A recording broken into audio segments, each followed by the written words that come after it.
ঢাকা বিশ্ববিদ্যালয়ের ছাত্র দলের একজন নেতা সাম্য হত্যা হয় গতকাল রাত 12টায় এবং তারপর থেকেই মূলত ঢাকা বিশ্ববিদ্যালয় ক্যাম্পাস উত্তাল রয়েছে। এবং আপনারা দেখছেন জানাজা নামাজ শেষ করে ঢাকা বিশ্ববিদ্যালয়ের কেন্দ্রীয় মসজিদ থেকে তার মরদেহ এখান থেকে নিয়ে যাওয়া হচ্ছে।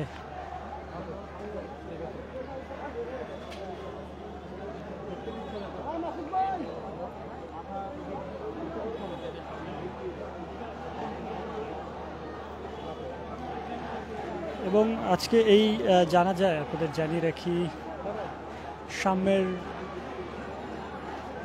পরিবারের সদস্যরা উপস্থিত ছিলেন, একই সাথে এখানে উপস্থিত ছিলেন বিএনপির নেতা সালাউদ্দিন টুকু এবং বিএনপি ছাত্রদলের সভাপতি রাকিবুল ইসলাম রাকিব, সেক্রেটারি নাসিরউদ্দিন নাসির এবং নেতাকর্মীরা। আপনাদের জানিয়ে রাখি এই জানাজা হওয়ার আগে মূলত ঢাকা বিশ্ববিদ্যালয়ের রাজু ভাস্কর্যের সামনে থেকে একটি বিক্ষোভ মিছিল করে ছাত্রদল এবং সেটি বিসি চত্বরে গিয়ে শেষ হয়।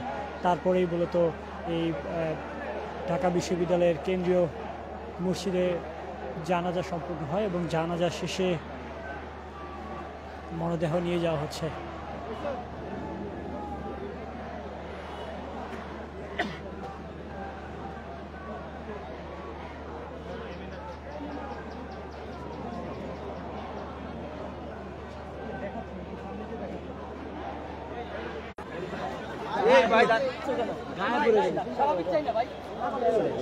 বিএনপি নেতা সালাউদ্দিন টুকু তিনি এই মুহূর্তে ঢাকা বিশ্ববিদ্যালয়ে সেন্ট্রাল লাইব্রেরির এখানে জানাজা নামাজ এখানে বিএনপির নেতাকর্মীরা যারা রয়েছেন তারা এসে দেখছেন এবং দেখে তাদের জানিয়ে রাখি গতকাল রাত 12:30